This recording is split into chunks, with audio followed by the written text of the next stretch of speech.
microphone and say we're here with Officer Ventura and Mr. Marko. So, Mr. Marko, we've already had one fire drill. What are some other policies and new changes to the school year we should know about? So just going back to the fire drill, we talk about new policies that we're having. One of the things that we wanted to make sure that we took care of this year was accountability at our evacuation sites. And so we had our first fire drill, and you noticed I got on the intercom before the drill was taking place and asked each student to line up with their class. If you remember, for those of you that were here last year, it was just a mass of people that were around. And if we ever needed to know, did everyone make it outside? Do we need to take attendance at this if it was a real fire inside, if we were going to be out there for an hour? We would need to have that accountability there. And so we're asking anytime we have a fire drill, just for our students to line up to just make that job a little bit easier. Other than that, there's really nothing new. School safety, we have our procedures that Officer Ventura is going to talk about, but we're pretty happy with the way they've been run over the last couple of years, so those are going to stay in place just like they are. And Chris, I don't know if you want to talk about the different types of... Yeah, so it's always good to refresh on the drills that we have in place and keep everyone up to date on them, which they haven't changed, but you know, we have the whole drill, which could be used for a variety of reasons, such as, you know, if someone's having a medical issue in a hallway, we want to make sure the hallways are clear. So if you hear over the loudspeaker there's a hold going into effect, we don't want students to be nervous. We just want them to realize that it's not always necessarily a bad thing that's happening. Okay.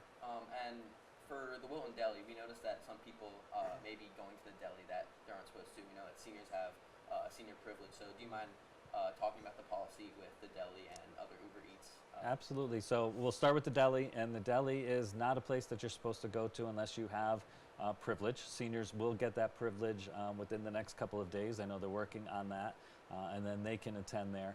But any underclassmen should not be going to the deli during the course of the day. And then Uber Eats became a problem about 2 years ago, I would say, where people started coming in. And we had a major issue because we were allowing people onto our campus that didn't belong there. And students were giving them access to our building. And so we are eliminating that aspect of having Uber Eats come to the building because we don't want to give people access to our students and to be able to get into the building when they shouldn't be. So, you know, I see you around a lot. I'm sure a lot of other students do, but I'm not exactly sure what you do. So would you mind explaining? Yeah, so what I do, it's in my title. I'm a resource for students. I'm not here necessarily in a disciplinarian role, but more so to make sure everyone's safe, provide resources for the youth in our community, and to be able to assist them if they have any questions. Yeah, sounds good. And do you guys have any tips for any of the freshmen that may not be used to any of the policies that may be, you know, like specific to the Wilton High School? Are there any like certain policies that they might not know about? Yeah, I think big thing, you know, don't prop doors open, and everyone should be coming in through the front door, the main entrance, and saying hi to Kim on their way in. Yeah. Sorry, so like the middle school, they don't have yonder pouches, and I'm sure like a lot of other schools don't really have them. So is there anything that the middle schoolers that are now freshmen should know? Just to utilize them. There is a temptation, I know, because there's sometimes when I leave my yonder pouch in my office and I just have my phone in my pocket and I feel that buzz, and there's a temptation for me to grab it and to go to it right away. And so if you utilize those pouches, it's a great way to just not even worry about your phone during the course of the day. You have enough things going on here in the building that you're just going to be focused on, including your school, but we also want you to be social with your friends and when you're in the hallways, and not so focused on just that little device, but more focused on just enjoying the experience that you have here in the high school. So what we want for everyone to do is to lock those phones away and then forget about them for 7 hours. We really feel that that's going to make you feel much better during the course of the day, and you'll be able to get to it. And if everyone does it, you're not missing anything, right? And so lock them up and just make it easy. And I noticed that the bottom two precautions are evacuate and shelter. I don't recall we've ever had one of those in Wilton High School, or since I'm a sophomore, I don't think I have. Do you mind explaining what happens in those situations? So evacuate, you know, that's anything that we would need to get out of school. So that includes a fire drill or, you know, some sort of, you know, odor of gas that we need the fire department to come in and investigate to make sure everyone's safe.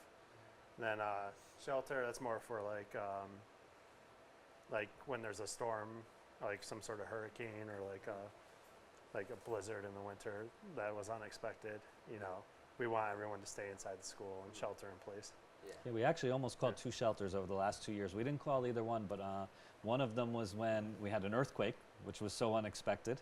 And then the second one was the roads became icy very quickly one day when a snowstorm came in, like right at noon, and we wanted to shut it down for about an hour or so to give the town a chance to sand the roads down, and we didn't want any of our students to be out there on the roads and be unsafe. So those could be examples. So I have a question about media production. So obviously we go out and film a lot at different places. So like, say we're caught in a situation, me and Sean are recording at Lily Field, and there's like a hold or something like that, because maybe there's like a coyote or something outside. What do you suggest we should do in that situation? So it depends upon what the call is, right? If it is a lockdown drill, you're not coming into the building. You're getting yourself away from the building as quickly as you can. With the class that is out there, because phys ed classes will be out there during that time. If it is one of the other calls, what you would want to do is to go find the adult that's out on the field, including most likely the phys ed teacher at that time, and ask what it is, because they have a walkie with them when they're outside, and they'll know exactly what's going on. So oftentimes when we make that call over the intercom, we also say onto the walkie, phys ed classes can stay outside, or band class can stay outside, when we know who's out there. And so they'll have that information for you, and they'll know, most likely if it's a hold, we're just trying to clear the hallways, you can stay out there. But if there's a police chase outside, we're going to want to get you in as quickly as possible. And so we may call secure and say, anyone outside, come in. Okay. So it's going to depend on the situation. We'll utilize, campus supervisors for that, or police personnel. So, And how important is it to follow every precaution in some of these situations? Like, how important is it to not like go out and do what you want? Yeah, very good. I mean, we have policies and procedures in place, for a reason. And once there's a lapse in that kind of compromises, the reasons for what those policies are for.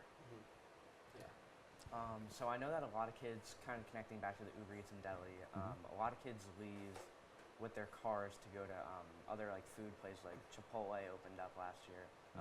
What's the situation on that? Same as what the deli is. Seniors do have permission for that. Their parents sign off on the fact that they can go. That's how you get your senior privilege. Your parents sign off and say they are allowed to leave when they do not have a class during that time. So they are permitted to go to Chipotle or wherever they want to go during that time. The underclassmen do not have that privilege, so we don't have a sign-off from your parent, and so we are not expecting you. So that would be an illegal move in order to go, because we don't have permission from your parents. And going back on to media production, some people go out and go to like the fields or anything. So is there anything like specific that you want us to do while we're out there, not on campus with, like say I was with Kellen. Is there anything specific you guys want us to do, like out there, not on campus? Honestly, just treat it the same way as walking through the hallways, act within school policy, and, try not to do anything that you wouldn't want Mr. Marko to find out about. And I do recall there was a situation last year with a car coming into the cafeteria. Is there anything that you guys want to say on that, and how like we shouldn't be doing that for any situations? Well, yeah, we shouldn't be doing anything to our building. This is where we come each and every day. Many of you would not put a car into your home, right? Well, you're here much more than you're even at your home. And so we want you to treat it with respect, and we take great pride in this place, and I know every student here does just as much as the faculty do. And to put people at harm, or to put the building at harm in a way, I would encourage you to reconsider doing something like that, whether it is a prank or whether it is on purpose to try to get someone mad. There's a lot of time and effort that goes into clean up with those kind of things, and we don't want anyone in danger, and so eliminate that from anything that you may decide to do. Yeah, that's a fair point. So that was a great conversation. So today we're with our live audience, as you guys have seen. So this is our first time this school year actually having a live audience.